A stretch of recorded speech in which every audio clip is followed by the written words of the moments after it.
Bonjour à tous et bienvenue dans votre émission Mandarin TV Débat. Aujourd'hui, j'ai le plaisir de recevoir sur ce plateau le docteur Patrice Cristofini. Il est le directeur du développement commercial de la société BeWell Connect. C'est la filiale du groupe Visiomed. Ensemble, nous allons évoquer les problématiques liées à la consultation à distance.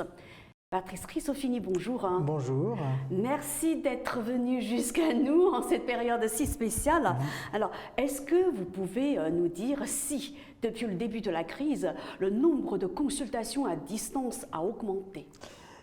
C'est un fait que l'on constate, c'est quand on regarde la plupart des données qui sont sorties, la plupart des acteurs qui se positionnent sur ce sujet de la téléconsultation, oui, indéniablement, le confinement, avec tout ce que ça implique, la volonté aussi des professionnels de santé, quels qu'ils soient, de limiter leurs risques, et la montée en place la montée progressive du pic épidémique ont fait que cette pratique s'est soudainement développée. Alors déjà, en France, il y avait eu des initiatives qui avaient été prises bien avant la crise pour favoriser la téléconsultation, mais ça démarrait, comme toujours dans notre pays, de manière assez lente et progressive, avec des textes réglementaires, un encadrement et des pratiques médicales qui étaient rémunérées par la CNAM, la Caisse nationale d'assurance maladie, pour les professionnels de santé, selon certains modèles.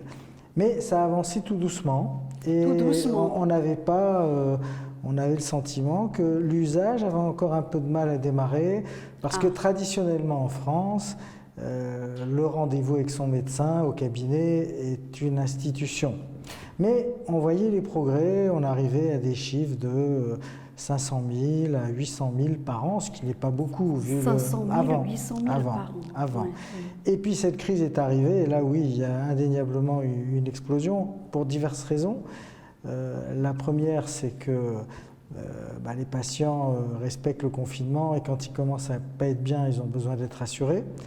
Deuxièmement, beaucoup de cabinets de médecine de ville, qui est une originalité en France, tous ne sont pas ouverts, et donc tous n'accueillent pas les patients dans leur cabinet, et ce d'autant plus que les professionnels de santé ont peur de finalement contaminer des gens qui viendraient et qui n'ont pas le Covid, et qui ont besoin aussi de voir leur médecin.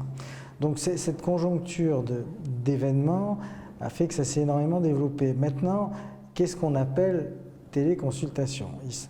D'abord, les médecins, ils n'avaient pas tous les logiciels, ou s'ils les avaient, ils ne les utilisaient pas. Ils étaient plus sur des modalités de rendez-vous en ligne ou de choses comme ça. Mais là, la situation, les messages d'encouragement des autorités ont fait que réellement ça a pris. Alors, il faut être réaliste. Beaucoup de choses se passent d'abord au téléphone. De manière simple, c'est comment allez-vous, qu'est-ce qui se passe. Et dans les formes les plus évoluées, les médecins ont accès à la visioconférence.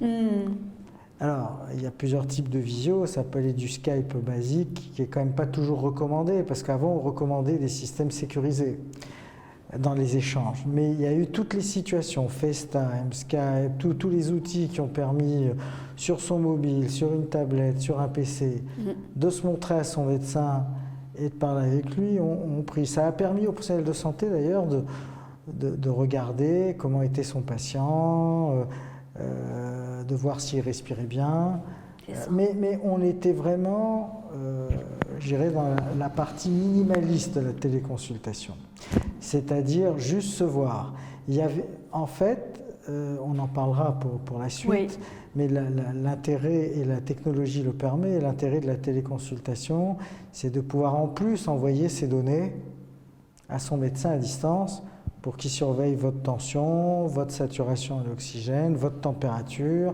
Tout ça se faisait actuellement, la téléconsultation démarre sans encore que les objets connectés au domicile des gens puissent amener les données à distance. Mais ce sera certainement l'évolution de la future téléconsultation lorsqu'on sortira. En tout cas, le point positif, c'est que l'usage démarre. L'usage démarre. Favoriser, démarrer. Ouais. Alors qu'avant, on démarrait, mais tout doucement. Là, je dirais, il y a une il accélération. démarre et il s'accélère fortement. Ça s'accélère. Hein. Concrètement, comment ça se passe dans votre société, alors, Be Well Connect? Alors, chez nous, on a... Déjà, 2 mots sur votre société. Alors, donc, Be Well Connect, c'est la filiale santé connectée du groupe Visiomed. Nous, on est très spécialisé sur les objets connectés communicants, avec des applications qui peuvent aller sur smartphone ou remonter des données. On a des petites stations de téléconsultation, j'ai eu l'occasion d'en parler, qui s'appelle le VisioCheck et qui permet de mesurer à distance les mesures et d'échanger à distance avec un médecin. Donc nous, on se positionne sur ce jet-là comme on a des solutions pour les professionnels de santé qui se déplacent, qui vont aller chez les gens pour pouvoir prendre des mesures avec nos objets, remonter les mesures à distance et éventuellement créer en présence du patient. Je suis infirmière, je vais voir une vieille dame qui ne va pas bien, j'ai mon masque, je lui prends ses mesures et je vais aller dire écoutez, j'envoie les paramètres tout de suite et si le médecin est disponible, on l'appelle et on discute ensemble, voir ce qu'il faut faire. Vous voyez, c'est ce travail de proximité. Donc nos solutions sont plutôt pour aider les professionnels de santé qui se déplacent. Donc c'est un outil un peu différent de ce qui se pratique parce qu'actuellement je fais de la visioconférence avec mon PC et ma tablette et je ne bouge pas. Nous on est plutôt dans les solutions où on va quand même aller voir les gens dans des maisons de retraite avec des masques et il va falloir remonter les données, prendre les données et comme on a des outils performants, on a un thermomètre sans contact qui prend la température, on a des appareils pour mesurer votre saturation en oxygène. On sait que dans le Covid-19, malheureusement, l'aggravation respiratoire est à surveiller. Et donc, on a tous les devices associés à la transmission, la possibilité de téléconsulter. Mais nous, on est dans une offre de professionnels de santé qui se déplacent. Mais aujourd'hui, vous ne pouvez plus vous déplacer, là. Alors, actuellement, les professionnels de santé, alors, il y a malgré tout au domicile des gens, puisque vous savez que quand vous êtes malade, tout le monde ne va pas à l'hôpital. Une grande partie des gens doivent rester chez eux. Donc, ils peuvent se faire suivre à distance par leur médecin, mais dans certaines situations, il peut y avoir nécessité qu'une infirmière passe, parce que les gens ont le droit d'avoir d'autres maladies aussi. Et donc, il faut continuer à les suivre, à les soigner. Je pense au personnel de maisons de retraite, je pense aux gens qui vivent dans des logements un peu isolés. Il y a quand même besoin de cet accompagnement, puisque dans les théories de traitement, enfin, dans l'approche santé publique du traitement, on laisse les gens au maximum chez eux. Ne vont à l'hôpital que les formes qui s'aggravent, c'est-à-dire en moyenne, on dit que 80 à 85% des cas guérissent chez eux. C'est ça. C'est vraiment Voilà, mais sur certains terrains où il y avait déjà des maladies, il y a quand même des soins qui doivent avoir lieu. L'infirmière passe, l'aide-soignante passe, et donc il faut que ces personnels-là soient aussi en mesure de mesurer. Et puis les formes graves, c'est 15 à 20% des cas, enfin les formes qui vont à l'hôpital et puis les formes qui vont en réa, c'est 4 à 5%. Donc tout ça pour vous expliquer qu'on se positionne, nous, sur ce sujet-là,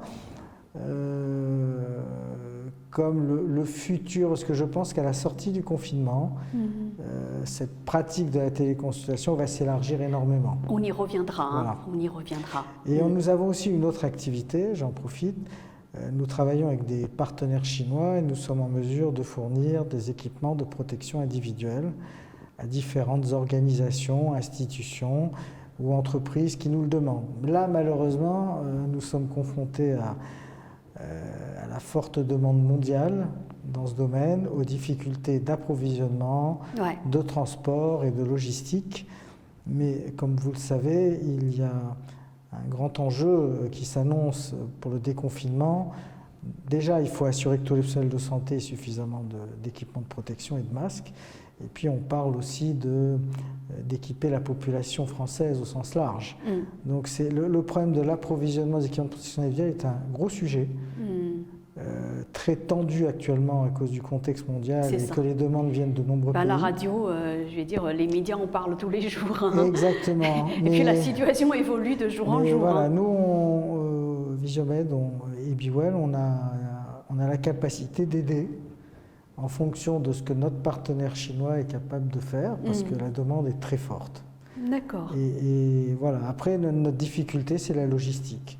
Voilà. Est-ce qu'on peut dire qu'aujourd'hui, en temps de crise, votre société se porte peut-être mieux qu'en temps normal, en tant que société, on va dire, qui assure la consultation à distance? Alors, il est certain que nous, du fait de la gamme de nos produits, c'est ça. Nous avons eu une demande qui a explosé de manière extrêmement rapide dans tout ce qui est objets connectés. Rien que pour vous dire, les thermomètres sans contact, tout le monde s'est rué dessus, les pharmacies, tout le monde en voulait, les entreprises. Nous avons même, quand c'était la Chine qui commençait à être atteinte, on a aidé avec le ministère des Affaires étrangères en envoyant une partie de nos équipements en Chine. C'était les thermomètres sans contact, voilà. Donc on a eu, oui, pour vous dire, cette crise Covid-19 est plutôt pour nous une opportunité de développement. Sur notre approche de la téléconsultation, elle ouvre des nouveaux usages. Donc nous, on pense que cette partie-là s'accélérera beaucoup plus à la sortie du confinement, parce qu'actuellement, la téléconsultation pratiquée, comme je vous le disais, c'est essentiellement, je vous vois avec une caméra et je pose quelques questions. C'est très très basique. C'est basique, hein? C'est basique. Ouais. Et parfois, c'est que le téléphone. N'oubliez pas les problématiques de réseau. Parce que quand tout le monde est chez soi, le réseau est consommé. Donc normalement, nos infrastructures télécom permettent que ça passe bien, mais nous avons des zones de moins bonne couverture. Et donc avec les opérateurs téléphoniques, pour que la visio marche bien, il faut aussi que les réseaux fonctionnent bien. C'est ça. Et quotidiennement, on le vit dans le télétravail. On a des collègues que ça passe moins bien, on ne peut pas se réunir bien. Voilà, il faut s'imaginer le changement de paradigme, d'avoir tout le monde chez soi par rapport à... Donc voilà un petit peu où nous nous positionnons. De toute façon, vous êtes positionné exclusivement sur le marché de la téléconsultation. Et quels sont les moyens technologiques dont vous disposez essentiellement, c'est-à-dire votre gamme de produits? La gamme de produits va, comme je vous l'expliquais, de toute une série d'objets connectés. Donc c'est-à-dire des thermomètres, des oxymètres, des tensiomètres, des balances. On a toute une gamme de produits qui sont visibles sur notre site. Et cette gamme permet aux gens de prendre leurs mesures chez eux et de l'envoyer. Voilà. Alors soit ils utilisent leur smartphone via une application par le Bluetooth qui ensuite leur permet d'aller montrer au médecin: regardez mes données, j'ai mesuré. Ça. Ou on peut aller un petit peu plus loin et commencer à envoyer ces données et ces paramètres avec nos stations de téléconsultation à des médecins qui téléconsultent. Mais tout ça nécessite une chaîne technologique. Il faut des abonnements, il faut installer des logiciels dans le poste des médecins. C'est quand même de la technologie, C'est ça. avec des données qui doivent être échangées, qui doivent être protégées, qui doivent être hébergées de manière sécurisée, puisque c'est des données de santé. Donc première gamme, les objets connectés. Deuxième gamme, j'avais eu l'occasion de vous en parler, c'est des petites stations de télémédecine, le VisioCheck, qui tient dans une poche et qui permet de faire à peu près la même chose en mobilité. C'est-à-dire qu'on se déplace au domicile des gens, l'infirmière prend les mesures, envoie les paramètres à distance, organise une visio, parce que dans la petite station, il y a une caméra intégrée. En fait, c'est un moniteur multiparamétrique. Il prend des mesures, mobile, il a une carte SIM pour la 3G, 4G, le réseau, et une caméra. Et tout ça en un, qui est à peine plus gros qu'un smartphone. Voilà, mais qui a tous les connecteurs qui va bien, qui envoie des données cryptées. Voilà. Et puis on a une troisième solution qui aussi qui se développe déjà. Ce sont des stations, des espèces de ce qu'on appelle les point of care, où on met nos équipements sur des stations qui permet à des endroits bien précis au personnel de santé de venir. Une infirmière, une pharmacie peut très bien prendre des mesures de son patient dans sa pharmacie et créer une téléconsultation. Ça, c'était très vrai dans notre expérience, c'était très vrai. Ça débutait bien avant le Covid. Maintenant, dans le Covid, il y a évidemment toujours le risque que la station soit infectée, il faut la nettoyer. Donc les pratiques, c'est plutôt je reste chez moi, mais dès que ça va finir, ça va reprendre sur le principe où je vais à côté d'un personnel de santé prendre mes mesures et les envoyer à distance pour téléconsulter et avoir un avis. Et la France était très en avance là-dessus, elle avait pris beaucoup d'initiatives, de textes et de réglementations. Donc vous voyez, on a 3 champs d'action.